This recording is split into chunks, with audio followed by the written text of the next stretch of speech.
ริ่มแรกที่อาชีพโปรกันก่อนเลยนะคะเป็นอาชีพลูกรักคนใหม่ของแอมใหม่นะเป็นอาชีพที่เก่งมากๆในทุกด้านเลยนะครับสำหรับอาชีพชูล่าเนี่ยลงดันเก่งมากเลยตอนนี้นะคะครูไซเดอร์นะคะเป็นอาชีพที่ถึกที่สุดในเกมนี้แล้วนะคะ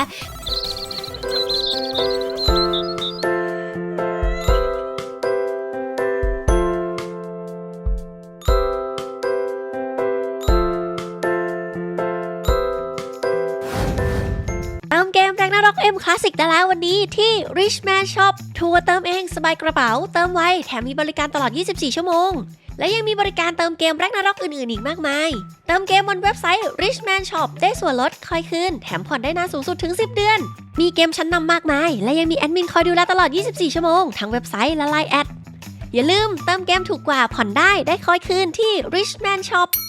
สำหรับใครที่กำลังมองหาอยากปล่อย ID ไอเทม Off Mail Giftและบริการต่างๆจากเกม Ragnarok M Classic แบบครบวงจรไม่ว่าจะเป็นขับ ID พาลงดันเจียนและอื่นๆอีกมากมายติดต่อเพจ Angeling Shop เปิดบริการตลอด 24 ชั่วโมงปลอดภัยหายห่วงกดที่ลิงก์ description ได้เลยค่ะ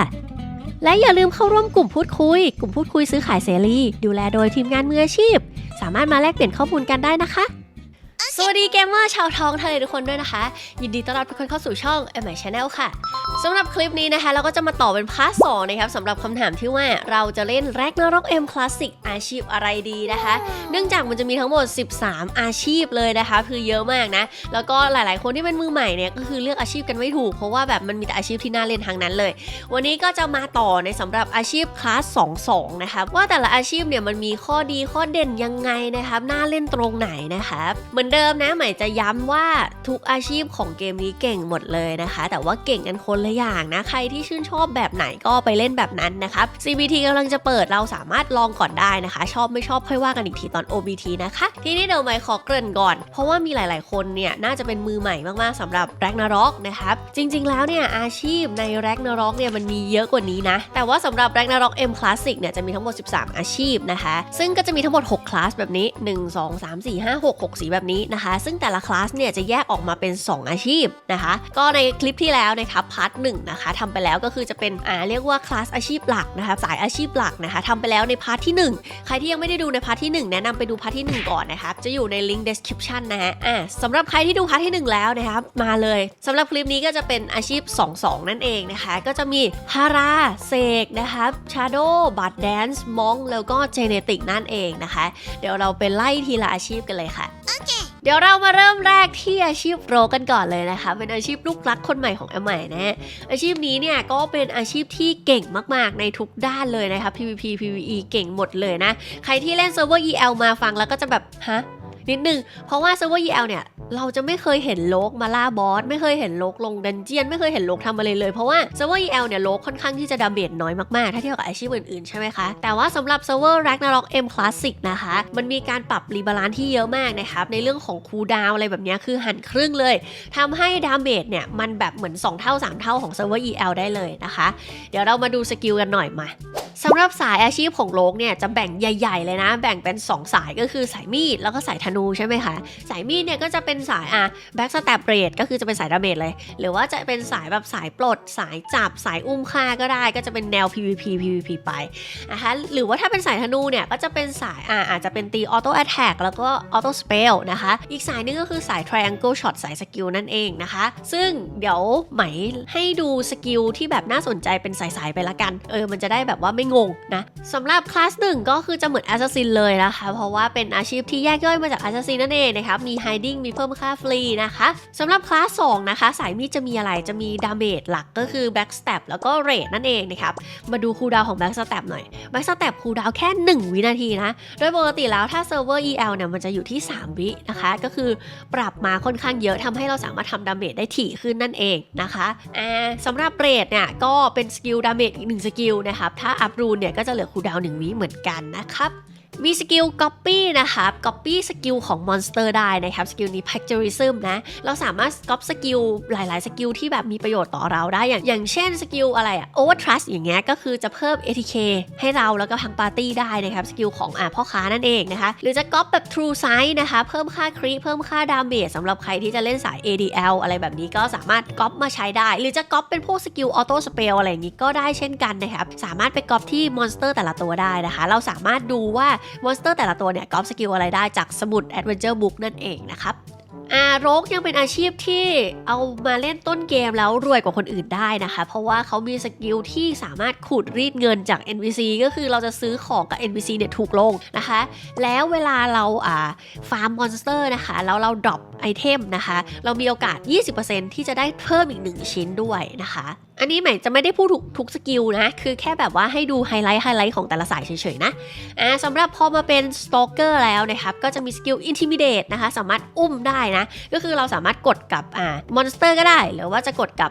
ในโหมด PVP ก็กดกับคนก็ได้นะคะก็คือจะเป็นการอุ้มไปแล้วก็ไปแบบสุ่มเกิดในแมปตรงนั้นแหละคือแบบเหมือนวิ่งเหมือนลากเขาวิ่งไปด้วยกันอะไรแบบนี้นะคะเป็นการอุ้มฆ่านั่นเองนะคะแล้วก็จะมี Close Confine นะคะก็คือแบบเหมือนกับจับเขามัดกุญแจนะคะแล้วก็แบบให้เขาอยู่กับที่นะคะมีสกิลsnatcher นะคะ snatcher ก็คือเวลาเราโจมตีปกติเนี่ยมีโอกาสที่จะsnatch หรือว่าขโมยเงินมอนสเตอร์ได้นะคะมีสกิลอะไรอีกมี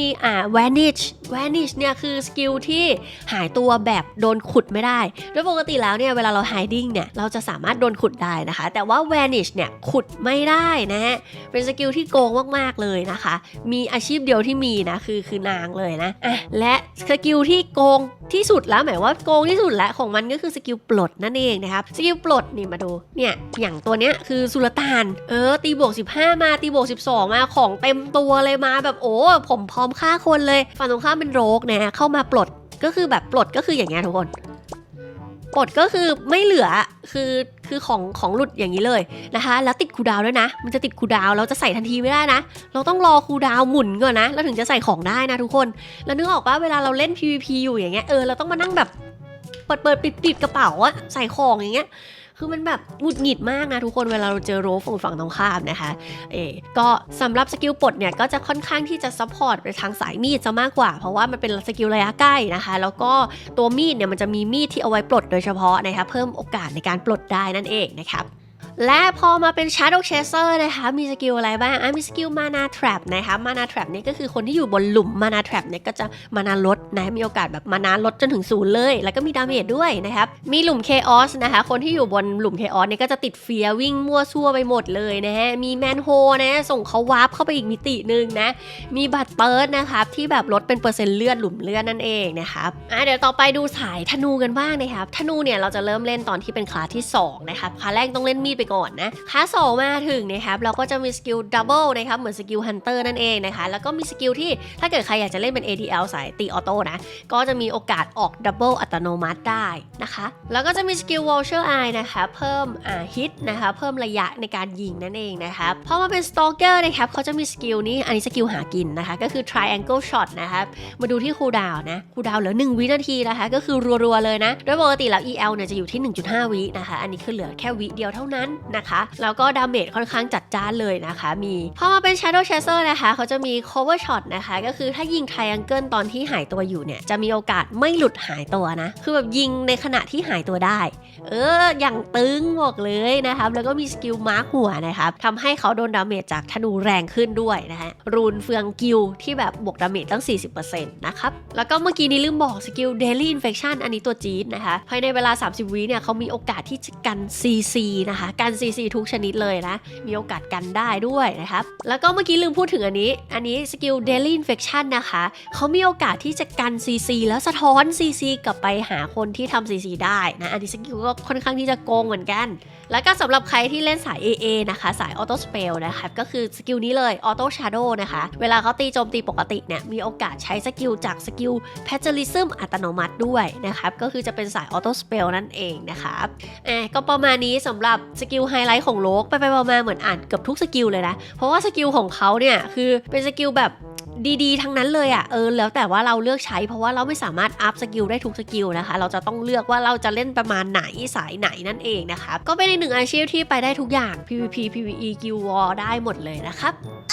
อาชีพที่2นะครับก็คือมองหรือว่าชูรานั่นเองนะครับสำหรับอาชีพนี้ก็เป็นอีกหนึ่งอาชีพที่ใหม่ได้เล่นที่เซิร์ฟเวอร์จีนค่อนข้างเยอะมากๆเลยนะคะใครที่สนใจสามารถไปดูสตรีมย้อนหลังได้นะคะใหม่เอามาลงดันเอาไปล่าบอสอยู่นะครับสำหรับอาชีพนี้เนี่ยก็จะมีภาพจำของใครหลายๆคนคือเป็นอาชีพที่เอาไว้ล่าบอสใช่ไหมแบบต่อยบอสแรงๆทีเดียววันฮิตคิลบอสตายเลยอะไรแบบนี้นะคะเพราะว่าตัวมองนะคะมีสกิลที่ค่อนข้างที่จะรุนแรงนะคะดาเมจมหาศาลเลยใน1สกิลนะคะไม่ว่าจะเป็นชูราสไตร์หรือว่าจะเป็นสกิลเฮลเกตใช่ไหมคะแต่ว่าในแพทของ Ragnarok M Classic นะคะเขามีการปรับเปลี่ยนวิธีการเล่นเล็กน้อยนะสำหรับอาชีพชูล่าเนี่ยจะสามารถเอาไปลงดันได้แล้วนะคะสามารถเอาไปแบบล่าบอสก็ยังได้เหมือนเดิมนะคะลงดันเก่งมากเลยตอนนี้นะคะเพราะว่าเป็นอาชีพที่เรียกว่าเติมเต็มในด้านของการทำ DPS เข้ามาทำให้เขาไม่มีจุดอ่อนในเรื่องของการแบบเคลียร์ดันเจียนอีกต่อไปนะคะโดยปกติแล้วเนี่ย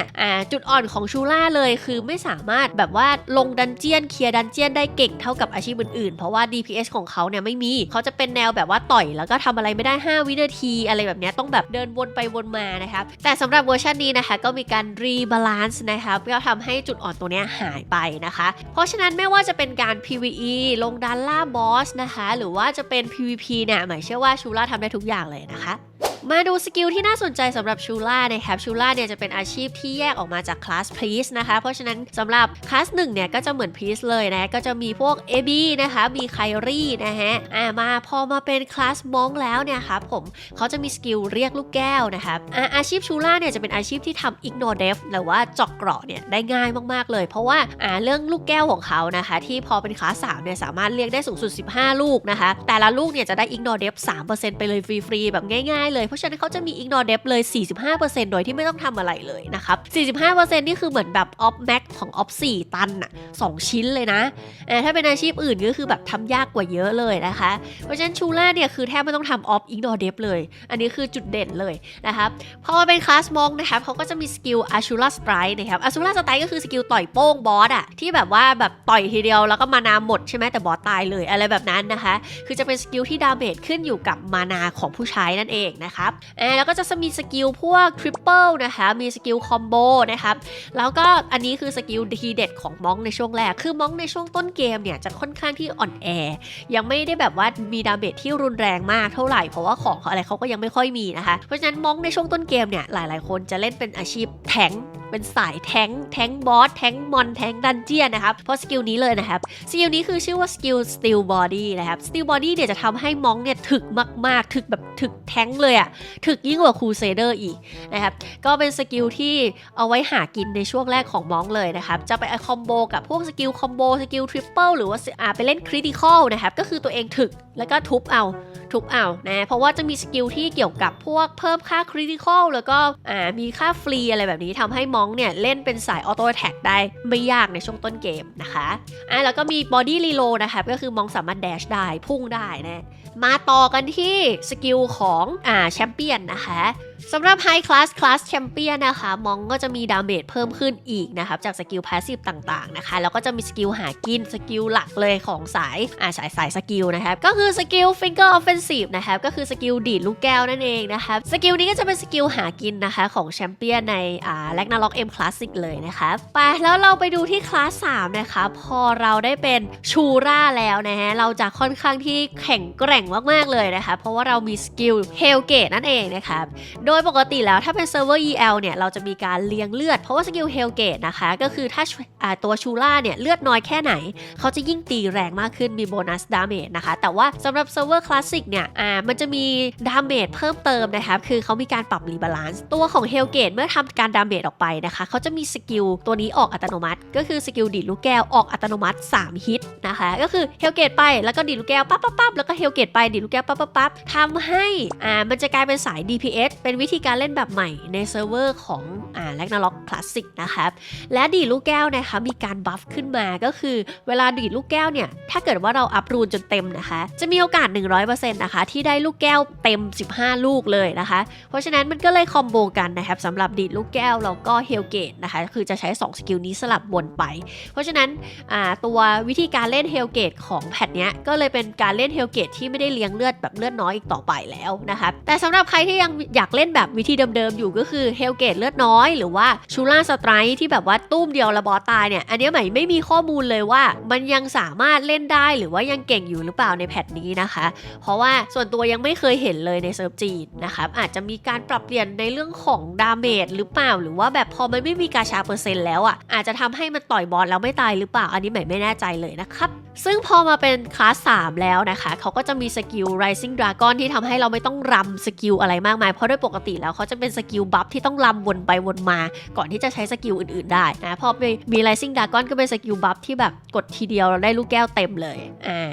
และอีกหนึ่งสกิลที่ตัวจี๊ดเลยของชูรานะครับก็คือ Curse Circle นั่นเองนะครับ Curse Circle เนี่ยจะเป็นสกิลจับค่ะทุกคนก็คือเวลาชูรายืนแล้วก็กด Curse Circle ปุ๊บเนี่ยคือรอบตัวเขาจะติดอยู่เฉยๆเหมือนกับโดนจับโดนล่ามอะไรแบบนี้นะคะคือจะเฉยๆกันหมดเลยยืนเฉยๆกันหมดเลยนะครับซึ่งตัวสกิล Curse Circle เนี่ยก็จะสามารถเอาไปใช้ได้ในกิลวอร์ได้เอาไปใช้ในแบบว่า PVP ได้นะคะเป็นสกิลที่ใช้งานดีมากๆทีนี้ในเซิร์ฟเวอร์ของ ROM Classic เนี่ยมีการปรับรีบาลานซ์สกิลนี้เล็กน้อยก็คือคนที่โดนจับนะคะจะถูกเปลี่ยนธาตุให้กลายเป็นธาตุไฟด้วยนะคะคือจริงๆมันเป็นของคลาส4เนาะแต่ว่าอันนี้ก็เอามาเป็นรีบาลานซ์ของภาคนี้ไปนะคะข้อดีคืออะไรข้อดีก็คือเราสามารถเอาไปใช้สำหรับเปลี่ยนธาตุบอสได้นะคะเราอาจจะไปเปลี่ยนธาตุบอสพวกโคลี่ไลท์ธาตุดาร์กอะไรแบบนี้ให้กลายเป็นธาตุไฟแล้วเราใช้น้ำโจมตีก็ได้เหมือนกันนะคะนี่ก็เป็นแบบทริคเล็กๆน้อยๆนะครับของมองที่เปลี่ยนไปประมาณนี้นะทุกคนอาชีพนี้ก็เป็นอีกหนึ่งอาชีพที่ใหม่เล่นแล้วใหม่รู้สึกว่าสนุกมากๆเหมือนกันนะครับใครชอบก็ลองไปหาไลฟ์เก่าๆใหม่ดูได้นะคะเผื่อใครไม่เห็นภาพนะคะใหม่เอามาต่อยเสาให้ดูนะครับอันนี้คือเฮลเกตวนกับปาลูกแก้วนะครับใช้สลับวนไปเรื่อยๆนะคะเป็นแบบนี้เลยนะคือจะเห็นว่ามันเป็น DPS ได้นะครับสำหรับอาชีพมองนะคะมาต่อที่อาชีพที่3นะคะเสกหรือ Sorcerer นั่นเองนะครับสำหรับอาชีพเสกเนี่ยจะเป็นจอมเวทที่ค่อนข้างที่จะเฟี้ยวเลยนะคะเพราะว่าบิลที่คนนิยมเล่นเนี่ยก็คือจะเป็นบิลของการตีออโต้แอตแทกแล้วออกสกิลโบอัตโนมัตินั่นเองนะครับหรือว่าออโต้สเปลนั่นเองนะครับสำหรับเสกเนี่ยจะเป็นอาชีพที่ค่อนข้างที่จะแบบครบถ้วนอีกแล้วนะครับเขาสามารถทำดาเมจก็ได้ป่วนศัตรูก็ได้นะคะสกิลเขามีสกิลที่ปั่นป่วนศัตรูเยอะมากๆแล้วมีสกิลที่แบบช่วยเหลือทำให้เราสามารถฆ่าศัตรูได้ง่ายขึ้นเยอะมากๆเลยนะคะรวมถึงสกิลป้องกันเขาก็มีเช่นกันนะคะเสกจะเป็นอาชีพที่ค่อนข้างที่จะแบบไปได้ทุกที่ PVE PVP ได้หมดเลยกิลวอร์นะคะเป็นอาชีพที่เรียกว่าใหม่กล้าพูดว่าเป็นอีกหนึ่งอาชีพที่ทุกตีต้องมีนะคะเพราะว่าเป็นอาชีพที่ทำได้หลายอย่างจริงๆสำหรับเสกดาเมจข้อดีก็คือจะสามารถทำดาเมจต่อเป้าหมาย1ตัวเนี่ยที่ค่อนข้างที่จะรุนแรงมากๆแต่อาจจะมีจุดด้อยเล็กน้อยก็ตรงที่ว่าเขาอาจจะแบบเคลียร์มอนหมู่หรือเคลียร์มอนในดันเจียนที่มีจำนวนมากๆเนี่ยไม่เก่งเท่ากับวิสาจนะคะเพราะว่าสกิลที่เป็นสกิลหมู่ของเขาเนี่ยจะไม่ค่อยนิยมเท่าไหร่ในการเล่นใหม่ก็ไม่แน่ใจว่าสำหรับ ROMC เนี่ยมันสามารถเล่นได้หรือเปล่านะเพราะว่าตัวแพทมันก็คนละแพทกันนะคะสำหรับสกิลเสกหมายว่ามันน่าจะนานสักนิดนึงนะเพราะว่าสกิลเขาค่อนข้างเยอะมากๆเลยนะคะหมายจะพยายามพูดให้เกือบครบทุกอันที่น่าสนใจละกันซึ่งมันก็น่าสนใจกันหมด สำหรับคลาสแรกนะครับคลาสเมทนี่ก็คือเหมือนกับวิสาจนะคะก็คือเป็นคลาสย่อยของวิสาจนั่นเองนะครับมาดูกันที่คลาส2นะครับคลาสเสกนะคะเขาจะมีสกิลหากินก็คือออโต้สเปลนั่นเองออโต้สเปลนะครับจะเป็นการโจมตีออโต้แอทแทกแบบนี้นะคะแล้วจะมีเวทลงอัตโนมัติสำหรับใครที่ชื่นชอบอะไรแบบเอฟเฟกต์อลังการอย่างเงี้ยหมายว่าเสกเป็นอีกอาชีพหนึ่งที่เล่นสนุกเลยค่ะและเสกนะคะจะไม่ใช่จอมเวทที่ขาตายเหมือนกับวิสาจนะคะเขาจะเป็นอาชีพที่สามารถเดินไปด้วยแล้วไล่เวทไปด้วยได้แบบนี้นะคะเดินไปด้วยได้นะไล่ไปเดินไปได้นะครับและเสกนะคะสามารถเสกพื้นได้นะครับทั้งหมด4ธาตุเลยนะครับไม่ว่าจะเป็นพื้นไฟพื้นดินพื้นลมนะคะพื้นน้ำนะคะซึ่งแต่ละพื้นเนี่ยก็จะแตกต่างกันไปตามคุณสมบัตินะครับพื้นดินอย่างเงี้ยก็คือแลนนั่นเองนะคะที่ทุกคนเคยได้ยินแลนเนี่ยจะกันดาเมจ LE นะคะเกือบทุกชนิดในเกมเลยนะคะอย่างเช่นอะไรบ้างถ้าเกิดว่าเสกกลางแลนอยู่นะคะวิสาจไม่สามารถลงสกิลพวกเวทหมู่ได้นะคะบาดแด Dance ไม่สามารถลงสกิลฝนธนูได้นะคะ Hunter ลง Arrow Storm ไม่ได้นะครับแอดไม่สามารถวางหมอกพิษได้นะคะเพราะฉะนั้นนะคะเสกก็เลยเป็นอาชีพที่จำเป็นมากๆนะคะสำหรับการกิลวอร์นะคะเพราะว่าต้องป้องกันดาเมจจากฝั่งตรงข้ามนั่นเองค่ะสำหรับพื้นไฟก็เพิ่มดาเมจธาตุไฟนะคะแล้วก็เพิ่ม ATK พื้นน้ำเนี่ยก็จะเพิ่มเป็นเลือดนะคะแล้วก็เพิ่มดาเมจธาตุน้ำนะคะพื้นลมก็เพิ่มดาเมจธาตุลมแล้วก็เพิ่มฟรีนั่นเองนะคะแล้วก็เหมือนวิสาดนะครับเสกก็จะมีสกิล Energy Code เพื่อป้องกันดาเมจที่ได้รับนะครับลดลงไปเลย 70% ตรงๆนะคือแบบทำให้อาชีพทั้งเสกแล้วก็วิสาดเนี่ยตัวจะหนาขึ้นมาเล็กน้อยนะคะไม่เหมือนถ้าเทียบกับอาชีพแบบอย่างเช่น Hunter อย่างเงี้ยคือแบบเขาไม่มีอะไรป้องกันตัวเองเลยนะคะและสกิลสุดจี๊ดเลยของเสกนะคะก็คือสกิล Spell Breaker นั่นเองนะครับสำหรับสกิล Spell Breaker นะคะจะเป็นสกิลที่เพิ่มร่ายให้กับศัตรูนะคะคือจริงๆแล้วในโลกของ RO นะคะสกิลหลายๆสกิลของทุกอาชีพเลยนะคะจะมีระยะร่ายอยู่นะคะเพียงแต่ว่ามันถูกลดโดยการอัปเด็กหรือเป็นการอัพรูนหรืออะไรก็แล้วแต่นะครับก็จะลดในการร่ายลงไปนะคะมันจะมีเวลาร่ายอยู่เขาจะเรียกว่า cast time นะคะก็คือระยะเวลาร่ายซึ่งจะแบ่งเป็น variable cast ก็คือสามารถลดได้กับ fixed cast time นะคะ fixed cast time ที่จะไม่สามารถลดได้นะคะ variable cast time เนี่ยโดยปกติเราอัปเด็กมันก็หมดแล้วก็เหลือแบบแทบจะเหลือศูนย์แล้วนะครับก็เลยจะทำให้หลายๆอาชีพเนี่ยมันไม่ต้องร่ายนะคะก็คือกดสกิลปุ๊บสกิลออกเลยแต่ว่าเสกเนี่ยจะเป็นอาชีพที่ปั่นป่วนนะคะจะมาเพิ่มตัว cast time ของ variable cast time แล้วก็รวมถึง fixed cast time ทำให้ศัตรูเนี่ยติดร่ายขึ้นมานะคะถ้าเกิดว่าใครมองภาพไม่ออกแล้วมันโกงยังไงครับพี่หมายจะขอยกตัวอย่างเป็นมองละกันนะครับเวลามองดีดลูกแก้วเนี่ยสกิลจะออกโดยที่ไม่ต้องร่ายเลยแบบนี้ใช่ไหมคะคือกดปุ๊บออกปั๊บนะคะแต่จริงๆแล้วตัวมองเนี่ยมันมีระยะเวลาการล่าอยู่ที่ 1.5 วิเพียงแต่ว่าเราอาจจะอัปเด็กหรืออัพรูนอะไรไปแล้วทำให้มันลดไป 1.5 ก็คือกลายเป็นว่าไม่มีร่ายแต่เสกพอกด Spell Breaker แล้วนะครับมันจะเพิ่มระยะเวลาล่าตรงนี้เพิ่มขึ้น 75% มั้งรู้สึกแล้วก็เพิ่ม Fixed Cast นะคะเพิ่มเข้าไปอีก2วิทำให้มองเนี่ยมันจะติดล่ายแล้วก็ยืดแล้วก็ทำดาเมจช้ามากถ้าเกิดว่ามองภาพไม่ออกโดยปกติแล้วนะครับใน1วินาทีเนี่ยมองอาจจะแบบดีดลูกแก้วได้วินาทีละ2ครั้งนะคะแต่ว่าถ้าเกิดว่าโดนเสกยืดแล้วนะครับ3วินาทีเขาอาจจะดีดได้แค่ครั้งเดียวถ้าเทียบกันแล้วนะครับ3วินาทีถ้าเกิดว่าไม่โดนยืดได้6ครั้งนะคะทำดาเมจได้ตั้ง6ที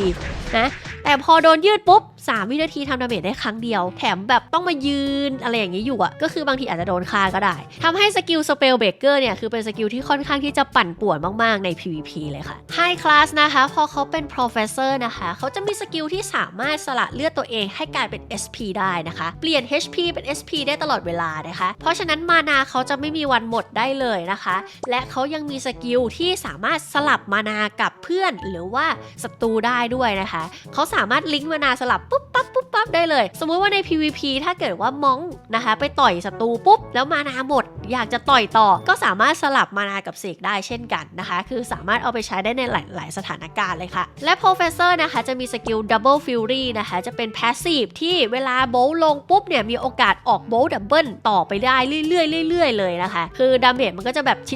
ชิดกันมากๆเลยเขายังมีสกิลที่โจมตีแล้วเจาะเกาะเวทนะคะสแต็กได้นะคะแล้วก็ยังมีสกิล Safety Wall นะครับเหมือนวิสาเลยนะก็สกิลป้องกันตัวเองจากการโจมตีระยะใกล้นะคะรวมถึง Magic Lot นะคะก็คือสามารถหลบดาเมจเวทได้นะคะก็คือเอาไปแบบหลบเวทกันเองนี่แหละหลบวิสาอะไรแบบนี้นะก็ค่อนข้างที่จะเป็นอาชีพที่แบบเหมือนเกิดมาเพื่อเคาน์เตอร์วิสาเลยนะคะและอีกหนึ่งสกิลสุดเฟี้ยวของ Professor นะคะนั่นก็คือสกิล Remove Buff หรือว่า Dispel นั่นเองนะคะจะบอกว่าเวอร์ชันนี้นะคะ ROM เนี่ยเป็นเวอร์ชันที่สกิล Dispel นะคะแข็งแกร่ง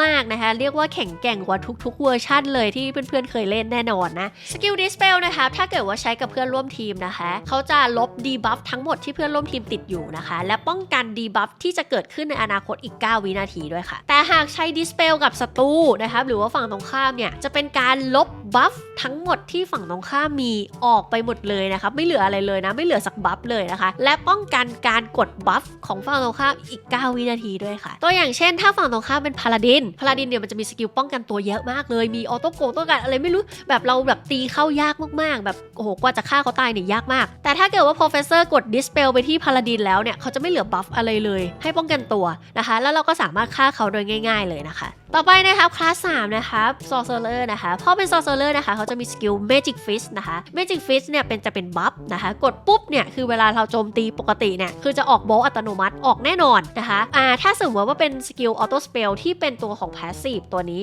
นะคะคือจะเป็นโอกาสในการออกตีไปบางทีก็ออกบางทีก็ไม่ออกนะคะแต่พอเป็น Magic Fist กดบัฟปุ๊บออกแน่นอนนะคะแต่ว่าจะมีเวลาอยู่ที่10 วินาทีหรือว่า10 ชุดนั่นเองนะคะแล้วก็ Sorcerer นะคะจะมีสกิลเวทหมู่นะคะที่คลาสนี้แหละค่ะก็คือ Metal Blast แล้วก็Diamond Dust นะคะแต่ไม่แน่ใจในเรื่องของดาเมจนะว่ามันแบบใช้งานได้จริงแค่ไหนและสกิลหากินของ Server Eternal Love นั่นก็คือ Warm Beast นะคะสำหรับสกิล Warm Beast นะคะคือจะไม่เหมือน Eternal Love เนาะคือ Eternal Love เนี่ยมันจะมีรูน Advanced Rune นะคะที่ทำให้ Warm Beast เนี่ยติดตัวเราตลอดเวลาใช่ไหมคะแต่ว่าสำหรับเวอร์ชัน Ragnarok M Classic จะไม่มีรูนในส่วนของ Advanced Rune นะคะจะทำให้สกิลตัว Warm Beast เนี่ยมันจะเป็นสกิลที่กดใช้แล้ววางบนพื้นนะคะWarm Beast จะเป็นสกิลที่ถ้าเราอยู่ในวงเนี่ยเราจะได้ฮิลเลือดแบบนี้นะคะก็เป็นสกิลอีกหนึ่งสกิลที่ใช้หากินของ Eternal Love เลยแต่พอมาเป็นแพทเนี้ยตัว Ragnarok M Classic เนี่ยก็ไม่แน่ใจว่าจะสามารถแบบใช้งานได้จริงแค่ไหนนะและ Sorcerer นะคะจะสามารถเรียกลูกได้นะคะ Summon Element นั่นเองนะคะคือลูกของ Sorcerer เนี่ยจะเป็นเหมือนกับธาตุตัวเล็กๆนะคะกดเรียกออกมาเนี่ยก็จะมีทั้งหมด4ธาตุนะคะดินน้ำลมไฟเรียกธาตุอะไรออกมาแล้วก็จะตีธาตุนั้นแรงนะคะก็เอาไปคอมโบกับตัวของ Magic Fist หรือว่า Auto Spell นั่นเองนะครับเพื่อนๆฟังมาถึงตรงนี้แล้วหลายๆคนน่าจะอยากเล่นอาชีพนี้แล้วเนาะแต่จะบอกว่าอาชีพนี้เนี่ยช่วงแรกๆนะคะค่อนข้างที่จะเล่นยากเนื่องจากยังแบบดาเมจอาจจะไม่ได้จัดจ้านมากนะคะแต่ว่าเป็นอาชีพที่เล่นสนุกแน่นอนหมายคอนเฟิร์มอันนี้หมายมาตีเสาให้ดูนะว่าแบบความฟิลมันจะเป็นประมาณไหนอ่ะอันนี้ Magic Fist ปึ้งใช่ไหมฟินไหมถ้าสมมุติว่าอยากเปลี่ยนธาตุเราก็เราไม่ออกเลยดิMagic Fist มานะนี่ประมาณนี้นะคะ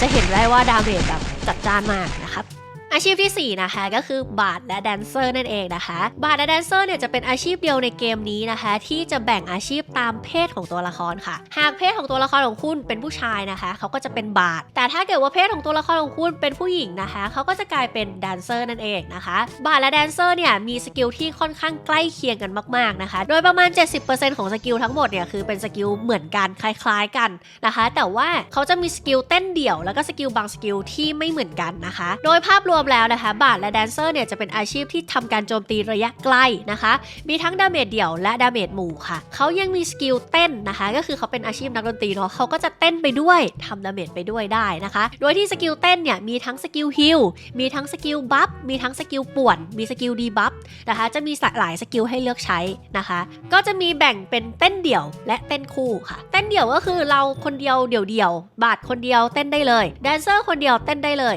นะคะซึ่งเต้นคู่นะคะก็คือแดนเซอร์จะคู่กับแดนเซอร์ไม่ได้นะแดนเซอร์จะต้องคู่กับบาร์ดเท่านั้นนะคะสกิลเต้นคู่เนี่ยถึงจะสามารถใช้งานได้ค่ะซึ่งเดี๋ยวใหม่จะรีวิวไปที่สกิลของบาร์ดก่อนละกันสำหรับใครที่จะฟังแดนเซอร์อย่าสคิปตรงนี้นะเพราะว่าสกิลมันค่อนข้างใกล้กันนะคะใหม่จะได้พูดเฉพาะสกิลที่ต่างกันของแดนเซอร์พอนะคะมาดูที่สกิลของบาร์ดกันก่อนเลยนะคะบาร์ดและแดนเซอร์เนี่ยจะเป็นคลาสที่แยกออกมาจากฮันเตอร์หรือนักธนูนั่นเองนะคะเพราะฉะนั้นคลาสแรกเนี่ยเขาก็อาจจะหากินโดยการใช้ Double Strap หรือว่า Arrow Shower ไปก่อนนะคะพอมาถึงคลาสที่2นะคะเป็นบาร์ดแล้วนะเขาจะมีสกิลโจมตีนะคะนั่นก็คือ Instrument Attack นะคะซึ่งทั้งบาร์ดและแดนเซอร์จะมีสกิลดาเมจที่เหมือนกันนะคะก็คือสกิลนี้แหละนะและจะมีสกิลเต้นคู่หลายสกิลนะคะสำหรับคลาสที่2นะครับสกิลเต้นคู่เนี่ยจะเป็นสัญลักษณ์ของสีน้ำตาลแบบนี้นะคะถ้าเป็นสีน้ำตาลแบบนี้คือเต้นคู่หมดเลยนะคะถ้าเป็นเต้นเดี่ยวเนี่ยเขาจะเป็นสัญลักษณ์แบบนี้นะคะสีเขียวนะคะคือเต้นเดี่ยวซึ่งเต้นเดี่ยวบาร์ดแดนเซอร์จะไม่เหมือนกันนะคะและจะมีสกิลแบบกดใช้แค่บางสกิลเท่านั้นที่ไม่เหมือนกันอย่างเช่นสกิลนี้เป็นต้นนะคะในส่วนของสกิลอื่นๆเนี่ยจะเหมือนกันหมดเลยนะคะสำหรับสกิลเต้นเดี่ยวของบาร์ดนะคะก็มี Assassin เพิ่ม Attack Speed เนาะเป็นเต้น Attack Speed นะคะ Apple Eden เพิ่มเลือดนะคะWhistle เนี่ยจะเป็นเพิ่มค่าฟรีนั่นเองนะคะแล้วก็จะมีสกิลกดใช้ที่จะเป็น Debuff Freeze นั่นเองนะคะติดน้ำแข็งนะคะในส่วนของสกิลเต้นคู่จะเหมือนแดนเซอร์เป๊ะๆเลยนะก็จะมีสกิลลดเดฟศัตรู 100% นะคะจะมีสกิลทำให้ศัตรูหลับนะคะจะมีสกิลที่เพิ่ม ATK ของเพื่อนแล้วก็เพิ่มเดฟด้วยนะคะและสกิลหากินนะคะก็คือสกิล Mr. Go is Rich นะคะคือจะเป็นสกิลที่ทำให้ทั้งบาร์ดและแดนเซอร์เนี่ยมีงานมีการทำเลยนะเพราะว่าคนเนี่ยจะอยากได้บาร์ดและแดนเซอร์เข้าปาร์ตี้เก็บเลเวลค่ะเพราะเขาจะมีสกิลเต้นคู่ที่พ สามารถเพิ่มโบนัสเบสและจ็อบ 30% เลยนะคะคือไม่มีอาชีพไหนในเกมนี้สามารถเพิ่มได้นะคะแต่ข้อเสียก็คือมันเป็นสกิลเต้นคู่นะคะเราจำเป็นต้องมีทั้งบาทและแดนซ์อยู่ในปาร์ตี้เพื่อเพิ่มเบสและจ็อบ 30% สกิลนี้ถูกเนิร์ฟนะคะถูกเนิร์ฟมาจากเซิร์ฟเวอร์ Eternal Love นะเพราะ Eternal Love เนี่ยบวก 100% ตรงๆเลยแต่อันนี้จะเหลือแค่ 30% เท่านั้นนะคะแล้วถ้าเอาเฟืองกิลเนี่ยจะได้จ็อบเพิ่มอีก 3% นั่นเองค่ะต่อไปนะคะพอเป็นไฮคลาสนะคะเขาจะเป็นคลาวนะตัวตลกนะคะเขาจะมีสกิลนี้เลยทุกคนสกิลเรียกคู่เต้นในจินตนาการก็คือก่อนหน้านี้ที่ไหมบอกไปนะคะพวกสกิลสีน้ำตาลพวกนี้เนี่ยถ้าเราไม่มีคู่เต้นเนี่ยเราไม่สามารถเต้นได้นะคะเราไม่สามารถใช้สกิลได้นะคะเราจะจำเป็นจะต้องมีคู่เต้นที่เป็นเพศตรงข้าม1คนในปาร์ตี้ถึงจะสามารถใช้ได้แต่ว่าเมื่อคุณขึ้นไฮคลาสเมื่อไหร่แล้วล่ะก็คุณจะสามารถเรียกคู่เต้นเพศตรงข้ามในจินตนาการออกมาได้จะเป็นลูกแก้วเดินวนๆแล้วคุณจะสามารถใช้สกิลคู่เต้นคู่เนี่ยได้ทุกสกิลเลยค่ะจริงๆแล้วเนี่ยสกิลตัวนี้นะคะจะเป็นสกิลของคลาส4นะถ้าเป็นเซิร์ฟเวอร์ Eternal Love นะคะแต่ว่ามันมีการรีบาลานซ์สำหรับเซิร์ฟเวอร์ตัวคลาสสิกตัวเนี้ยให้มาอยู่ในไฮคลาสทำให้อาชีพบาทและแดนซ์เนี่ยมันเล่นง่ายขึ้นนั่นเองทุกคนโดยที่หากเราเรียกคู่เต้นในจินตนาการออกมาแล้วนะครับพวกสกิลพวกนี้เวลาเรากดใช้เนี่ยเลเวลของสกิลเนี่ยจะถูกหารครึ่งเพราะมันถือว่าจริงๆแล้วเราไม่ได้มีคู่เต้นจริงๆเพราะฉะนั้นสกิลอย่างเลเวล15เนี่ยหาร2ปุ๊บเป็น 7.5 ใช่ไหมคะแล้วก็จะปัดลงก็จะเหลือว่าเราใช้แค่สกิลเลเวล7ในการเต้นนะคะเพราะฉะนั้น EXP พวกเบสและจ็อบเนี่ยมันก็จะถูกปรับลงนะคะเพราะฉะนั้นประสิทธิภาพของคู่เต้นในจินตนาการเนี่ยก็คือไม่ได้ดีเท่าคู่เต้นจริงๆนะคะต่อไปสกิลหากินนะคะเป็นดาเมจเดี่ยวนะคะของทั้งบาทและแดนซ์เลยนะคะก็คือ Arrow Vulcan นั่นเองนะคะ Arrow Vulcan เนี่ยจะเป็นสกิลดาเมจเดี่ยวที่รุนแรงมากๆเลยนะเป็นสกิลแบบหากินเลยนะคะสามารถเอาไปล่าบอสเอาไปฟาร์มได้สบายๆเลยนะคะสำหรับสกิลเต้นเดี่ยวของ Clown จะมีสกิลเดียวนะคะก็คือลด Variable Cast Time นะครับแล้วก็เพิ่ม SP Regen ค่ะเขาจะมีสกิล Puppet Tick นะคะก็คือสกิลที่สามารถโอนค่าสเตตัสนะคะStake Edge with Deck Luck เนี่ยไปให้กับคนที่เราต้องการได้นะคะสามารถแบบเชื่อมโยงสายใยของเราอะไรแบบนี้นะคะสำหรับสกิลเต้นคู่ในคลาสนี้นะคะก็จะมี Catalyst นะคะก็คือใบไอเทมนะคะใบไอเทมกดใช้นะคะ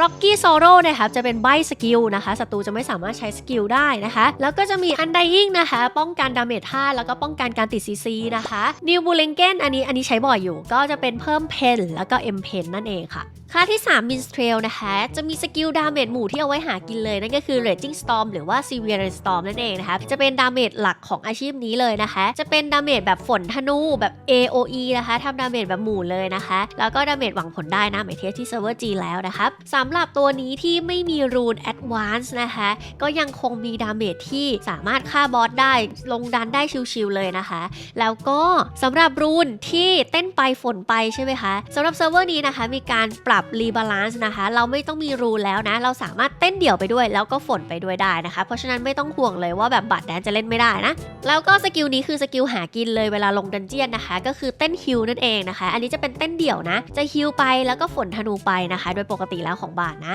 และอีกหนึ่งสกิลนะคะสกิลเต้นนะคะจะเป็นสกิลเพิ่ม ATK แล้วก็ INC นะคะจะเพิ่ม ATK ตามค่า Dex นะคะอันนี้ก็ได้ใช้อยู่บ้างนะแต่โดยส่วนใหญ่แล้วเวลาเราลงดันเจียนเนี่ยส่วนใหญ่จะใช้เต้นฮิลซะมากกว่าและสกิลนี้นะคะ Song of Return นะคะไม่พูดถึงไม่ได้เลยคือสกิลชุบชีวิตนั่นเองค่ะทุกคนบาทและแดนซ์มีสกิลชุบชีวิตเหมือนพระนะคะเพราะฉะนั้นเวลาไปลงดันนะคะถ้าเกิดพระชุบไม่ทันหรือพระตายอย่างเงี้ยต่อให้เราเป็นตัวดาเมจเนี่ยเราก็สามารถชุบพระได้แล้วพระก็ชุบเราอีกทีได้นะคะมันก็เลยเป็นอะไรที่ค่อนข้างที่จะเซฟนะคะถ้าเกิดว่ามีบาทแดนลงไปด้วยนะสำหรับไหมเนี่ยที่ไหมแบบว่าเป็นสายดาเมจอะเวลาไหมเล่นถ้าไหมเล่นบาทแดนเนี่ยไหมจะรู้สึกว่าไหมแบบค่อนข้างที่จะเซฟมากขึ้นกว่าเล่นอาชีพอื่นเพราะว่าถึงแม้ว่าพระจะเล่นพลาดหรือว่าพระตายไปเนี่ยก็ยังมีเราที่สามารถชุบชีวิตพระได้อีกต่อหนึ่งนะคะและสำหรับสกิลเต้นคู่ของคลาส3นะคะก็จะมีเพิ่มแท็กสปีดนะคะเพิ่มเลือดแล้วก็เพิ่ม ATK นะคะก็โดยรวมๆแล้วเนี่ยบาทกับแดนก็ต่างกันแค่เล็กน้อยเท่านั้นนะคะเดี๋ยวเราไปดูที่แดนซ์กันต่อค่ะ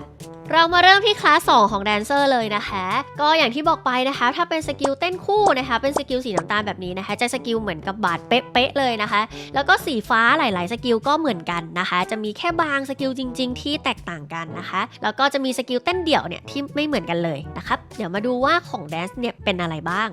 สำหรับ Humming นะคะจะเพิ่มเป็นค่าฮิตนะคะแล้วก็ Forget Me Not นะคะจะเป็นลด Move Speed แล้วก็ Attack Speed ของศัตรูในวงนะคะ Service for You นะคะตัวนี้จะเพิ่มเป็น Max SP นะคะสามารถเอาไปใช้กับคอมโบกับชูล่าได้ค่ะ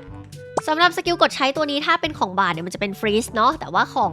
แดนซ์เนี่ยมันจะเป็นสตันนะคะแต่ว่าโอกาสมันไม่ได้ 100% นะส่วนสกิลอื่นๆก็เหมือนกันเลยนะคะมาดูกันต่อที่ไฮคลาสยิปซีนะคะผมสำหรับยิปซีก็มีสกิลเต้นเดี่ยวแค่สกิลเดียวนะคะก็คือสกิล Goddess Kiss นะคะสกิลนี้เนี่ยจะเพิ่มค่า Critical แล้วก็ค่า Crit Damage นะคะสำหรับสายตีออโต้นั่นเองและสกิลคลาส3นะคะ Wanderer นะคะก็มีแค่สกิลเดียวนะคะที่แตกต่างจากบาทนะคะก็คือสกิลเต้นเดี่ยวตัวนี้นะคะเป็นสกิล Moonlight Serenade นะตัวนี้จะเพิ่มเป็น MATK นะคะแล้วก็ MINC นะคะก็จะเห็นว่าสกิลบาทกับแดนเซอร์เนี่ยจริงๆมันต่างกันแค่นิดเดียวเองนะคะจะเป็นสกิลเต้นเดี่ยวซะส่วนใหญ่นะคะก็เพื่อนๆก็สามารถเลือกได้นะคะว่าอยากเล่นบาทหรือแดนเซอร์นะคะเพื่อนๆก็ต้องสร้างตัวละครเป็นเพศนั้นนะคะหรือถ้าเกิดว่าใครสร้างเพศตัวละครผิดไม่เป็นไรนะคะในเกมก็จะมี NPC ที่สามารถเปลี่ยนเพศตัวละครได้นั่นเองค่ะสำหรับบทบาทในกิลวอร์นะคะก็อย่างที่ใหม่ได้บอกไปนะมันมีหลายสกิลนะคะที่สามารถเอาไปใช้ในกิลวอร์ได้นะคะไม่ว่าจะเป็นลดเดฟศัตรูปั่นป่วนศัตรูนะคะส่วนใหญ่ก็จะเป็นเต้นคู่บาทแดนซ์ซะส่วนใหญ่นะคะที่จะเป็นสกิลแบบว่าปั่นป่วนศัตรูนะคะในกิลวอร์นะครับ GVG เนี่ยบาทแดนซ์ส่วนใหญ่เนี่ยจะเล่นเป็นสายซับนะคะคือเขาจะมี2สายเนาะก็คือสายหนึ่งก็คือจะเป็นสายดาเมจแบบ Silverian Storm แบบนี้นะคะก็เอาไปใช้ลงดันเอาไปแบบว่าตีมอนอะไรได้นะคะแต่ว่าพอเป็นกิลวอร์แล้วนะคะก็เสกฝั่งตรงข้ามเนี่ยส่วนใหญ่เขาก็จะแลนนะคะเพราะฉะนั้นซีเวเลนสตอร์มเนี่ยแทบจะทำดาเมจไม่ได้เลยนอกจากเราจะไปใช้แอโรวอลแคนนะคะในการทำดาเมจซึ่งมันก็ไม่ค่อยคุ้มเท่าไหร่นะคะเพราะฉะนั้นบาทแดนในกิลวอร์เนี่ยส่วนใหญ่เขาก็จะสวิตช์นะคะสวิตช์เป็นบาทแดนถึกเป็นสายถึกนะคะอาวุธที่ใช้ก็จะเป็นคนละอย่างกันนะคะก็จะเป็นอีกเซตหนึ่งนะคะแล้วก็จะเป็นแบบแนวถึกๆเลยนะครับแล้วก็มาเป็นเต้นคู่นะคะเต้นคู่เพื่อปั่นป่วนศัตรูแทนนะคะมาลดเกราะศัตรูหรือว่าเป็นเต้นคู่เพื่อเพิ่มค่าเพนเพิ่มค่า ATK ให้กับคนในกิลแทนค่ะและมาถึงอาชีพที่5นะคะ Biochemist หรือว่า Genetic นั่นเองนะครับสำหรับอาชีพนี้นะคะโดยภาพรวมแล้วนะคะก็คืออาชีพเหมือนอาชีพปรุงยานะคะเป็นอาชีพปรุงยาแล้วเอาปลายาเป็นแบบว่านักวิทยาศาสตร์นะคะเขาก็จะสร้างสัตว์เลี้ยงของเขาขึ้นมาเองเป็นสัตว์เลี้ยงทางแบบเหมือนทางเคมีอะไรแบบเนี้ยนะคะเขาจะชื่อว่า Homunculus นั่นเองนะคะเขาจะสามารถเลี้ยงโฮมูนได้นะคะและสามารถเลือกได้นะคะว่าคุณอยากจะเลี้ยงโฮมูนตัวไหนนะคะโฮมูนเนี่ยมีทั้งหมด4ประเภทนะคะก็จะมีประเภทดาเมจกายภาพดาเมจเวทนะคะแล้วก็จะมีแท้งนะคะแล้วก็จะมีสายฮิลนั่นเองนะคะคือมีหลายสายให้คุณเลือกเล่นเลยนี่ไม่พอนะอันนี้แค่โฮมูนนะโฮมูนเนี่ยสามารถเติบโตได้ด้วยโฮมูนมีร่าง1ร่าง2ร่าง3นะคะแล้วโฮมูนก็จะตีแรงขึ้นเรื่อยๆนะคะเก่งขึ้นตามร่างของมันนะคะซึ่งตัวเจเนติกเองก็มีหลายสายอีกเช่นกันนะคะไม่ว่าจะเป็นแบบสายปายาสายเฮลแพนนะคะหรือว่าจะเป็น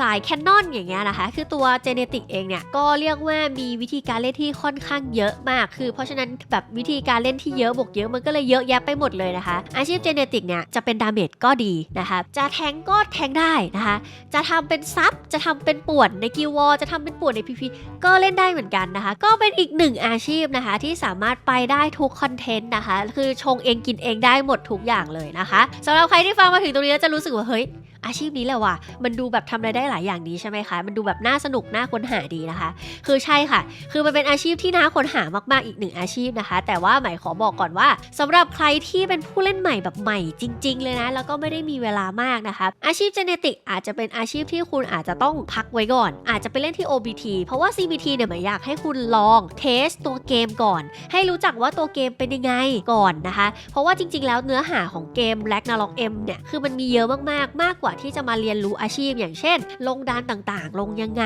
นะคะบอสนอกกระดานตัวไหนต้องซัมมอนแบบไหนนะคะบอสมอนแต่ละตัวเนี่ยมันมีประเภทอะไรบ้างนะครับการ์ดแต่ละชนิดเนี่ยควรจะใส่อะไรนะคะถ้าเราเล่นอาชีพนี้การ์ดอะไรคือการ์ดเอ็นเกมอะไรแบบนี้คือข้อมูลมันเยอะมากๆเลยนะคะเพราะฉะนั้นถึงแม้ว่าครอสเมตาเนี่ยจะให้มา40วันเนี่ยคือถ้าเกิดว่าเราไม่ได้มีเวลาเยอะมากพอเนี่ยเจเนติกอาจจะทำให้คุณแบบว่าเสียเวลาเยอะมากๆในการเรียนรู้ในเรื่องของอาชีพนะในเรื่องของอาชีพมากเกินไปทำให้เราอาจจะไม่ได้เรียนรู้ในส่วนของการเล่นเกมนะคะจริงๆ CBT เนี่ยหมายอยากให้โฟกัสในส่วนของแบบวิธีการเล่นเกมก่อนสำหรับผู้เล่นใหม่นะสำหรับผู้เล่นใหม่หรือสำหรับคนที่ไม่เคยเล่นแร็กนาล็อกมาก่อนเลยไม่รู้แม้กระทั่งว่าแร็กนาล็อกเนี่ยมอนสเตอร์มันมีธาตุอะไรบ้างนะธาตุไหนตีชนะธาตุไหนนะนึกออกไหมเพราะว่ามันมีผู้เล่นใหม่เยอะจริงๆเพราะฉะนั้นใหม่แนะนำว่าถ้าเกิดว่าคุณเป็นผู้เล่นใหม่ที่ไม่ได้แบบว่าไม่ได้คิดว่าตัวเองจะมีเวลาว่างเยอะขนาดนั้นให้พอสเจเนติกไว้ก่อนเอาเจเนติกไปไว้ที่ OBT ก็ได้นะคะช่วง CBT เนี้ย อาจจะเล่นอะไรที่มันง่ายๆก่อนย่อยง่ายๆก่อนเพื่อที่จะเทสว่าตัวเกมเป็นเกมประมาณไหนต้องเล่นแนวทางประมาณไหนนะคะแล้วค่อยไปเรียนรู้ไอตัวของ Genetic เนี่ยช่วงอาจจะเป็นช่วงจะปิดโคสเบต้าหรืออะไรแบบนี้ก็ได้แล้วไปเล่นที่ OPT ได้นะคะสำหรับอาชีพ Genetic หมายพูดมาเยอะเลยเดี๋ยวคนแบบว่าเฮ้ยเริ่มกลัวคืออาชีพมันไม่ได้เล่นยากหรืออะไรขนาดนั้นคือหมายแค่จะบอกว่าอาชีพมันสกิลเยอะนะคะวิธีการเล่นเยอะทำให้เราอาจจะต้องหาข้อมูลเยอะกว่าอาชีพอื่นๆนะคะทำให้แบบว่าเราอาจจะต้องเสียเวลามากจนเกินไปถ้าเกิดว่าใครไม่ได้มีเวลาเยอะนะแต่สำหรับใครที่ชอบแบบชอบเทสชอบค้นคว้าหาความรู้ชอบอะไรแบบท้าทายอะไรอย่างเงี้ยเจเนติกจะเป็นอาชีพที่คุณอยากเล่นมากแน่ๆนะคะเพราะว่าเจเนติกเนี่ยจะเป็นอาชีพที่คุณเล่นได้หลายแบบมากๆคุณจะเล่นแล้วแบบมันจะไม่เบื่อพอสมมติว่าเบื่อสายวุ่นก็อาจจะไปเล่นสายแมวอาจจะไปเล่นสายวัวคือมันมีเยอะแยะไปหมดให้คุณเล่นนะคะไม่ว่าจะเป็นปลายาทำของปลายาก็อย่างนึงทำของสายวุ่นก็อย่างนึงนะคะแล้วก็ในพวกกิวอหรือว่า GVG อย่างเงี้ยก็เป็นอะไรที่ต้องการมากๆนะคะสำหรับเจเนติกรวมถึง PVP 66ก็เป็นอีกหนึ่งอาชีพที่สามารถทำดาเมจได้ดีและยังสามารถซัพพอร์ตทีมได้ดีอีกด้วยนะคะสำหรับสกิลนี่คือแบบว่าเยอะมากทุกคนใหม่อาจจะไม่ได้พูดครบทุกสกิลนะไม่งั้นคลิปนี้คือยาวมากตอนนี้คลิปน่าจะเกือบชั่วโมงแล้วนะฮะตัดกันตุยแน่นอนนะเดี๋ยวมาพูดเป็นโฮมุนก่อนละกันโฮมุนมีทั้งหมด4ตัวนะครับก็จะมีน้องเหมียวนะครับน้องเหมียวเนี่ยจะเป็นสายกายภาพเป็นตัวดาเมจนะครับก็จะเป็นสกิลทำดาเมจหมดเลยนะคะต่อไปเป็นลิฟต์นะคะลิฟต์เนี่ยก็จะเป็นสายฮิลนะคะซึ่งตัวลิฟต์เนี่ยถ้าเกิดว่าไปอัพเฟืองนะคะเขาจะเพิ่มดาเมจปลายาด้วยนะคะก็ส่วนใหญ่ก็ใครเล่นปลายาเนี่ยก็จะใส่เป็นโฮมุนลิฟต์นะคะแกะนะคะก็จะเป็นโฮมุนที่คนเอาไว้ใช้แบบล่าบอลได้บ้างหรือว่าแบบเอาลง PVE ได้นะคะเพราะว่ามันมีสกิลโปรโวกนั่นเองนะคะแล้วก็มีสกิลฮอนที่เพิ่มบัฟ ATK ให้กับตัวผู้ใช้ด้วยนะคะแล้วก็ตัวสุดท้ายนะคะก็คือโฮมุนวุ้นนะคะตอนแรกมันจะเป็นวุ้นนะตอนนี้มันตัวใหญ่ละสำหรับโฮมุนวุ้นเนี่ยจะเป็นดาเมจเวทนะคะสำหรับสกิลนี้ก็จะเป็นสกิลแบบโบลงหัวนะคะก็จะสุ่มโบเลือกธาตุได้นะจริงๆแล้วถ้าเกิดว่าอัพเฟืองนะคะแล้วก็จะมีสกิลนี้เลยสกิลทีเด็ดนะคะจะเป็นสกิลเหมือนกันคล้ายๆติดพิษนะคะจะเป็นดาเมจแดงนะคะเป็นดาเมจดอทนะถ้าเอาไปใช้ตีคนเนี่ยสกิลเนี้ยจะแรงมากๆเลยนะคะแต่ว่าการได้โดยการใส่โกดนั่นเองมาดูที่คลาส2นะครับเอาเชมิสนะคะอย่างแรกเลยนะคะเรียกโฮมุนได้นะคะก็สามารถเลือกได้นะว่าเราจะเรียกโฮมุนตัวไหนนะคะแล้วก็เรียกโฮมุนมีโอกาสตายได้นะเดล AOE อะไรเงี้ยตายตลอดเลยนะคะเพราะฉะนั้นเราสามารถชุบชีวิตโฮมุนได้นะคะทีนี้ถ้าเรากลัวโฮมุนไม่เก่งเราก็จะมีสกิลไลฟ์ไซคิกนะคะตัวนี้เนี่ยจะสามารถเอาสเตตัสดาเมจ ATK MDK ของตัวเราเองเนี่ยส่งไว้ให้โฮมุนนะคะทำให้โฮมุนเนี่ยเก่งขึ้นนั่นเองนะคะและสำหรับคลาส Alchemist นะคะสกิลหากินเวลาเก็บเลเวลนะครับก็จะเป็นสกิลปลาไข่แบบแรกนะอันนี้ปลาไข่ที่เสียอันนี้จะเสียตัวของยาปลาไข่นะคะแต่ถ้าเป็นสกิลเนี้ยเป็นปลาไข่ตั้งต้นเนี่ยจะไม่เสียยาเลยนะคะสามารถใช้ได้ตลอดเวลานะคะคืออาชีพเจเนติกเนี่ยเป็นอีกหนึ่งอาชีพที่เวลาเล่นแล้วช่วงต้นเกมเนี่ยต้องจ่ายตังค์ต้องจ่ายตังค์ออกไปสกิลหลายๆสกิลจะเป็นสกิลที่ต้องการยาเป็นเหมือนกับต้องการผลิตภัณฑ์ทางเคมีในการใช้สกิลนึกออกไหมอย่างปลาไข่อย่างเงี้ยก็ต้องการขวด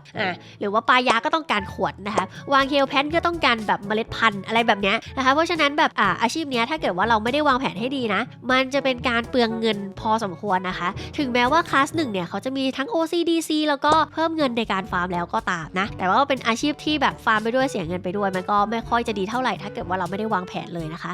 แล้วก็แน่นอนนะคะเป็นอัลเคมิสเป็นนักปรุงยาก็ต้องมีสกิลปรุงยานะคะเขาก็มีสกิลปรุงยาด้วยนะแล้วก็มีสกิลตั้งต้นของปลายานั่นเองนะคะอันนี้คือปลาไข่นะคะอันนี้คือปลายานะอยู่คลาสต่อไปนะคะเป็นตั้งต้นของปลายาจะเป็นพื้นไฟก่อนนะคะพอเป็นไฮคลาสนะคะก็คือเขาจะมีสกิลปลายาที่แบบไฟนอลละเก่งสุดๆละก็คือสกิลปลายาที่ตีแรงตามค่า ATK บวก MATK คล้ายๆไนท์คีเลยค่ะ ATK บวก MATK นะคะแล้วก็ตีแรงตามค่าวิทย์ของศัตรูด้วยนะคะเท่านั้นไม่พอนะครับยังมีเปอร์เซ็นต์ที่จะทำให้ศัตรูเกราะแตกได้อีกนะคะเกราะแตกคือคล้ายๆกับโดนถอดของนะคะก็คือของชิ้นนั้นถือว่าไม่ได้ใส่อยู่นะคะจะเป็นของแตกนะคะแต่ว่าสามารถกดหินกันแตกได้นะคะสามารถแก้ได้นะจะแตกต่างจากตัวของถอดของของโรคเพราะว่าถอดของของโรคเนี่ยคือถอดออกไปเลยต้องรอคูลดาวน์แล้วถึงจะใส่ของได้นะคะซึ่งตัวสกิลimprove ปลายาเนี่ยมันเป็นสกิลที่ค่อนข้างที่จะเปลืองตังค์มากนะคะเพราะว่ามันจะต้องใช้ไอเทมในการปาแต่ละครั้งเนี่ยถึง2ชิ้นกันเลยนะคะ ในเมื่อเขามีสกิลทำของแตกนะคะ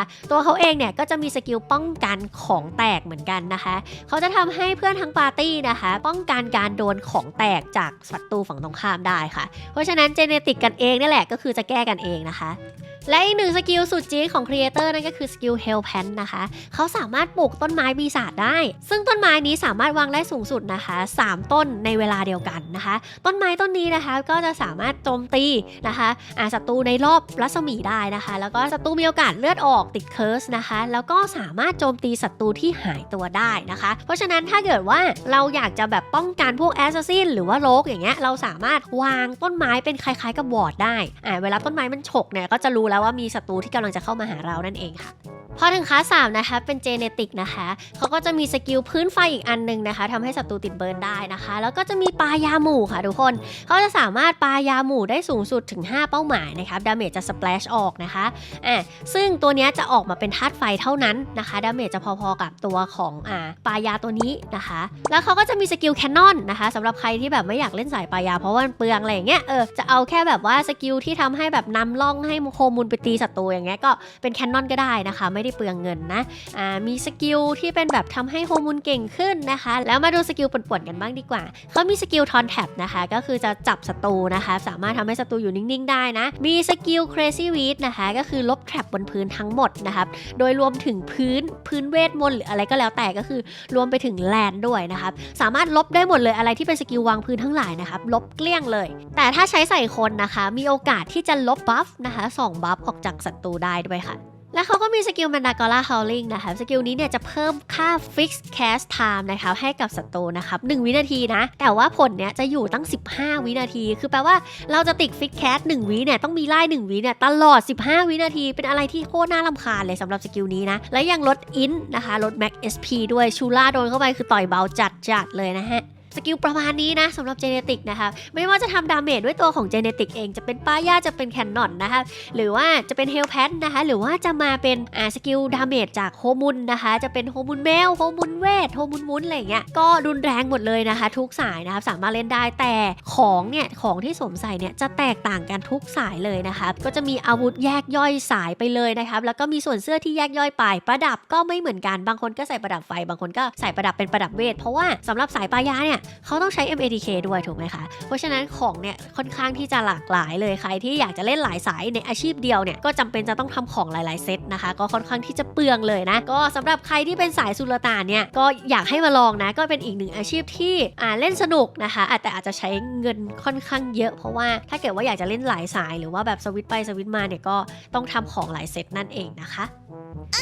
และเราก็มาถึงอาชีพสุดท้ายจนได้นะครับ Crusader นั่นเองนะคะคลิปนี้นี่น่าจะเกินชั่วโมงแง่เลยว่าจะมารีวิวสั้นๆนะเนี่ยสำหรับอาชีพ Crusader นะคะเป็นอาชีพที่ถึกที่สุดในเกมนี้แล้วนะคะเขามีสกิลที่ป้องกันตัวเองเยอะมากๆนะคะรวมถึงป้องกันเพื่อนในตีด้วยนะคะแต่ไม่ใช่ว่าเขาจะแบบต่อกรอะไรกับใครไม่ได้นะเขาสามารถทำดาเมจได้ด้วยนะคะสกิลดาเมจของเขาเนี่ยก็แรงนะสามารถ PVE PVP ลงดันเจี้ยนได้ปกติเลยนะคะซึ่งสายดาเมจนะคะหมายจะขอแบ่งเป็นประมาณ3สายละกันนะคะสายแรกเนี่ยใช้หอกเป็นอาวุธนะคะก็จะทำดาเมจเป็นธาตุโฮลี่นะคะแล้วก็ใช้ทั้ง ATK และ MDK มาทำดาเมจค่ะสายที่2นะคะจะเป็นสายใช้โล่ในการทำดาเมจนะคะยิ่งเราตีบวกโล่นะคะเยอะๆนะก็จะได้ดาเมจที่สูงขึ้นนั่นเองนะคะและสายที่3นะคะก็ส่วนใหญ่จะใช้ใน PVP นะคะก็คือสาย Sacrifice หรือว่าเสียสละเลือดตัวเองในการทำดาเมจถ้ายิ่งเราเลือดเยอะมากๆนะคะเราก็จะยิ่งทำดาเมจได้มากขึ้นนั่นเองค่ะซึ่งบทบาทของ Crusader นะคะสามารถเล่นได้ทุกคอนเทนต์นะสำหรับแพทนี้นะคะคือดาเมจในส่วนของ PVE เนี่ยก็ไม่ได้น่าเกลียดเขามีดาเมจหมู่ที่เป็นธาตุโฮลี่ดาเมจแบบหมู่รอบตัวด้วยนะคะนั่นก็คือสกิลแกนคอสนะคะแล้วก็ยังมีสกิล PVP ได้นะคะก็คือสกิล Sacrifice นะเคยเป็นเมตามากๆเลยนะคะในเซิร์ฟเวอร์ EL นะคะก็เป็นสกิลที่แบบเดินโฉบคนแล้วตายได้เลยแรงมากๆแล้วยังถึกด้วยนะคะรวมไปถึงถ้าเกิดว่าใครจะเล่นเป็นฟูลซับนะคะฟูลแบบฟูลแทงค์ไปเลยก็ทำได้เหมือนกันนะคะใน PVP 66นะคะเราจำเป็นจะต้องมีตัวเก็บบอลใช่ไหมคะเพราะฉะนั้นพาราที่เป็นสายแทงค์จ๋าๆเลยเนี่ยก็สามารถเก็บบอลแล้วก็ยืนได้นานมากๆเลยเช่นกันค่ะ ส่วนบทบาทในกิลวอร์นะคะเรียกว่าไม่มีเขาไม่ได้เลยนะเพราะว่าพาราเนี่ยจะมีส่วนสำคัญในการลบแลนนะคะอย่างตอนคลิปข้างต้นหมายเคยพูดไปแล้วเนาะสำหรับสกิลเสกนะคะก็คือเขามีสกิลวางพื้นที่เป็น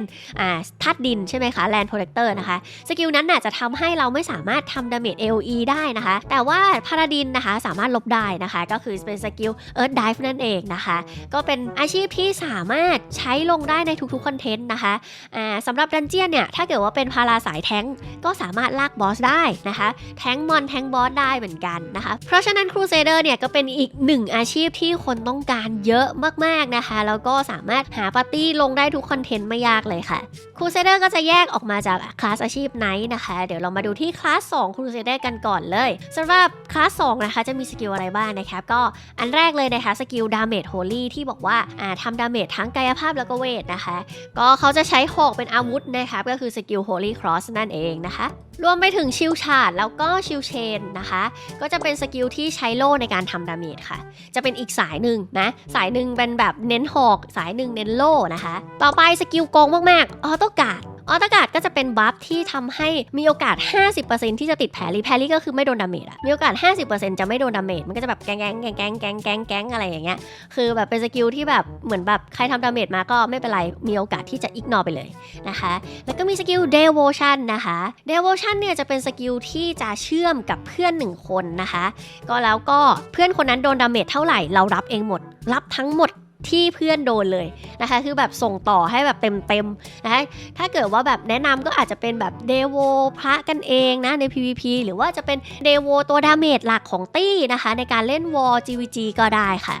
พอมาถึงคลาสพาราดินนะคะเขาก็จะมีสกิลแกนคอสนะคะก็คือสกิลโพลีเหมือนเดิมนะคะแต่ว่าจะเป็นหมู่รอบตัวเขานั่นเองนะคะและเขาก็มีสกิลชีมูแรงนะคะเอาโล่มาทำดาเมจนั่นเองนะคะซึ่งมีการปรับรีบาลานซ์ในเรื่องของสกิลแล้วก็คูลดาวน์นะทำให้คูลดาวน์เหลืออยู่ที่ 1.5 วินะคะแล้วก็เพิ่มดาเมจในเฟืองกิลด้วยนะคะก็จะดาเมจแรงกว่า EL พอสมควรเลยนะคะแล้วก็สกิล Sacrifice นะคะที่หมายบอกนะคะก็คือเป็นสกิลบัฟนะคะพอกดใช้ปุ๊บเนี่ยการโจมตีออโต้แอทแทกนะคะจะใช้เลือดของตัวเองนะคะในการทำดาเมจนะครับซึ่งก็จะใช้เปอร์เซ็นต์เลือดนะยิ่งเลือดเยอะเท่าไหร่นะคะก็จะยิ่งทำดาเมจแรงเท่านั้นนะครับการทำดาเมจเนี่ยจะเป็นดาเมจแบบไร้ธาตุนะคะแต่ว่าป้องกันไม่ได้นะจะป้องกันได้จากการตีบวกชุดเกราะเท่านั้นนะคะคือแรงมากๆนะคะแล้วมันยังอิกโนทั้งดีเฟนส์อิกโนทั้งฟรีด้วยนะคะคือเป็นสกิลที่ดาเมจ PVP รุนแรงมากๆเลยนะคะส่วนใหญ่ก็จะใช้คู่กับการ์ดพวกคู่แดงหรือว่าแบบมิดเบิลอะไรแบบนี้นะคะ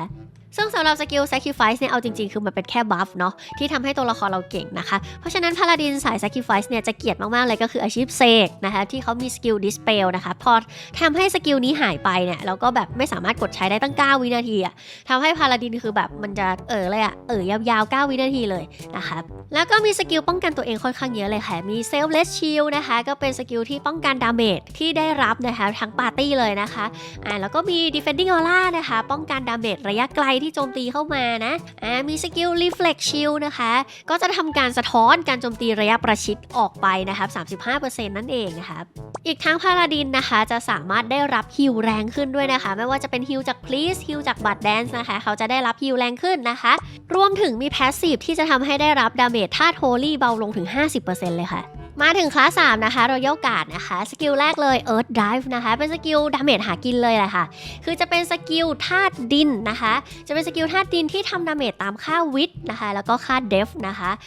ซึ่งเป็นดาเมจที่ค่อนข้างที่จะรุนแรงเลยนะคะแต่ว่าข้อเสียก็คือถ้าพอมันเป็นธาตุดินนะคะมันก็เลยตีบอสบางตัวที่เป็นธาตุดินหรือธาตุไฟไม่ค่อยเข้านั่นเองนะคะซึ่งสกิล Earth Dive อันนี้นะคะสามารถลบแลนได้แล้วก็ลบเฮลแพลนได้นะคะมีสกิลปักธงคอมมานด์ออฟชาร์จนะทำให้ทั้งตี้เดินไวนะคะแล้วก็ไม่โดนพวกรูทไม่โดนทำให้สโลอะไรพวกนี้นะมี King Guardian ลดดาเมจจากท่า4ท่ารวมถึงไร้ธาตุด้วยนะคะมีสกิลเปลี่ยนเกราะของตัวเองแล้วก็เพื่อน1คนให้กลายเป็นธาตุ Holy ได้ด้วยสกิล Fearless นะคะจะทำให้ทั้งตี้เลยการคริติคอลแล้วก็โดนดาเมจออโต้แอทแทกเบาลงด้วยค่ะแล้วก็มี Overbrand นะคะเป็นสกิลดาเมจที่ใช้ทั้งกายภาพแล้วก็เวทมาทำดาเมจนะคะของคลาส3สกิลนี้เนี่ยคูลดาวน์น้อยมากนะคะแค่1วินาทีเท่านั้นแล้วก็ดาเมจที่ค่อนข้างที่จะรุนแรงนะสกิลนี้ก็สามารถเอาไปใช้ตีบอสลงดันได้นะคะ อันนี้คูลดาวน์ของโอเวอร์แบนจะประมาณนี้นะ1 วิคือแบบค่อนข้างที่จะถี่เลยนะคะก็จะเห็นว่าพาราเนี่ยเป็นอาชีพที่นอกจากจะถึกช่วยเหลือปาร์ตี้ได้ในเรื่องของการป้องกันแล้วนะครับก็ยังมีสกิลดาเมจที่ค่อนข้างจะหลายสกิลนะคะหลากหลายสามารถเลือกเล่นได้หลายสายนะคะก็เป็นอีกหนึ่งอาชีพที่มีคนต้องการแน่นอนนะคะก็จบไปแล้วนะครับกับทั้งหมด7คลาสอาชีพนะคะของอาชีพ 2-2 นั่นเองนะคะเป็นยังไงกันบ้างคะเพื่อนๆคลิปนี้ค่อนข้างที่จะนานเลยนะเอาล่อไปชั่วโมงกว่าตอนแรกว่าจะแค่รีวิวสั้นๆนะแต่ว่าไปมาๆคืออาชีพคลาส 2-2 มันเป็นอาชีพที่สกิลค่อนข้างที่จะเยอะเกือบทุกอาชีพเลยแล้วก็สกิลแบบมันน่าสนใจทุกอาชีพเลยไหมแบบเลือกมาพูดบางสกิลไม่ได้จริงๆนะคะแล้วก็อาชีพคลาส 2-2 เนี่ยเป็นอาชีพที่ใช้ใน PVP GVG ซะเยอะก็เลยทำให้มันจะมีมิติเพิ่มมากกว่าคลาส 2-1 เนาะสำหรับใครที่ชื่นชอบนะคะฝากกด subscribe ช่องแอมใหม่นะคะแล้วก็กดไลค์คลิปนี้นะคะส่งต่อให้เพื่อนๆดูกันนะคะวันที่คลิปนี้ลงเนี่ยก็จะเป็นวันที่กำลังจะเปิด CBT แล้วนะคะก็หวังว่าคลิปนี้นะคะทั้งพาร์ท 2แล้วก็คลิปก่อนหน้านี้พาร์ท 1นะคะจะสามารถช่วยเพื่อนๆในการตัดสินใจได้ว่าจะเล่นอาชีพอะไรดีนะคะก่อนจากกันนะคะฝากเพื่อนๆคอมเมนต์บอกไหมหน่อยนะคะว่าเพื่อนๆจะเล่นอาชีพอะไรนะไหมอยากรู้ว่าเพื่อนๆจะเล่นอาชีพคลาส 2-1 หรือว่า 2-2 มากกว่ากันค่ะแล้วไว้เจอกันในไลฟ์ใน CPT นะคะเจอกันค่ะบ๊ายบาย